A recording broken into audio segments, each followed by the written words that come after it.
ಇನ್ನು ತಮಿಳುನಾಡಿನಲ್ಲಿ ಫೆಂಗಲ್ ಚಂಡಮಾರುತದ ಆರ್ಭಟ ಒಂದೊಂದು ಜಿಲ್ಲೆನಲ್ಲಿ ಒಂದೊಂದು ಪರಿಸ್ಥಿತಿ.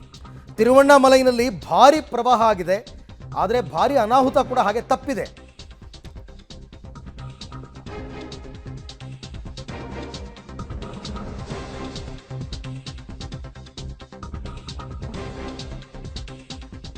ತಮಿಳುನಾಡಿನಲ್ಲಿ ಫೆಂಗಲ್ ಚಂಡಮಾರುತದ ಆರ್ಭಟ ಹೇಗಿದೆ ಅಂದರೆ, ತಿರುವಣ್ಣಾಮಲೈನಲ್ಲಿ ಭಾರಿ ಪ್ರವಾಹ ಆಗಿದೆ, ಬಟ್ ತಪ್ಪಿದೆ ಒಂದು ಅನಾಹುತ. ಏನಂದರೆ, ನಾಮಚಿವಾಯ ದೇವಸ್ಥಾನದ ತಡೆಗೋಡೆ ಕುಸಿತವಾಗಿದೆ. ತಿರುವಣ್ಣಾಮಲೈನ ದೀಪಮಲೈನಲ್ಲಿರ್ತಕ್ಕಂಥ ಗುಹೆ ಬಳಿ ನಡೆದಿರೋ ಘಟನೆ. ಕೊಂಚ ಯಾಮಾರಿದ್ರು, ಪ್ರಪಾತಕ್ಕೆ ಬೀಳ್ತಾ ಇದ್ರು ಭಕ್ತರು. ಕಡಲೂರು ಬಳಿ ಹಳ್ಳಕ್ಕೆ ಬಿದ್ದಿದ್ದಾರೆ ಮಹಿಳೆ, ಗ್ರೇಟ್ ಎಸ್ಕೇಪ್ ಆಗಿದ್ದಾರೆ. ಅಂದರೆ ಎಕ್ಸಾಂಪಲ್ಸ್ ಕೊಡ್ತಾ ಇದ್ದೀವಿ ನಾವೀಗ, ಏನೇನಾಗಿದೆ, ಯಾವ ಥರ ಅನಾಹುತಗಳಾಗಿದೆ ಅಂತ ನೋಡಿ. ಅಲ್ಲಿ ಅಕಸ್ಮಾತ್ ಅಲ್ಲೇನಾದರೂ ಯಾರಾದರೂ ನಿಂತಿದ್ದಿದ್ರೆ ಗೋಡೆ ಗಿಡೆ ಹೊರ್ಕೊಂಡು ಕಂಪ್ಲೀಟಾಗಿ ಅವರು ಪ್ರಪಾತಕ್ಕೆ ಬಿದ್ದುಬಿಡ್ತಾ ಇದ್ರು. ನೋಡಿ, ಇಲ್ಲಿದ್ದಾರೆ ಜನ, ಇದ್ದಾರೆ ಇಲ್ಲಿ.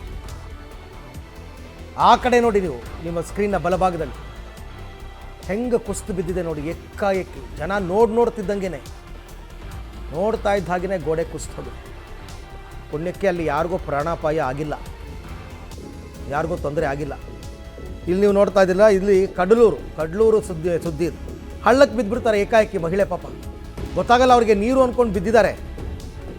ಬಟ್ ಆ ಸಂದರ್ಭದಲ್ಲಿ ಅವ್ರನ್ನ ಗ್ರೇಟ್ ಎಸ್ಕೇಪ್. ನಿಜಕ್ಕೂ ಕೂಡ ಅವ್ರದ್ದೆಲ್ಲರದು ಐಸ್ ಗಟ್ಟಿ ಇತ್ತು ಅಂತ ಅನಿಸುತ್ತೆ, ಹಾಗಾಗಿ ಎಲ್ಲ ಬದುಕಿದ್ದಾರೆ. ಹೆಂಗೆ ಗೊತ್ತಾಗುತ್ತೆ? ನೀರು ಹರಿತಾ ಇತ್ತು, ಕಾಲಿಟ್ಟುಬಿಟ್ಟಿದ್ದಾರೆ, ಹಳ್ಳಕ್ಕೆ ಬಿದ್ದುಬಿಟ್ಟಿದ್ದಾರೆ. ಇಮಿಡಿಯೇಟಾಗಿ ಅಲ್ಲಿದ್ದವ್ರು ಹೋಗಿ ಆ ಮಹಿಳೆಯನ್ನು ಕಾಪಾಡಿದ್ದಾರೆ.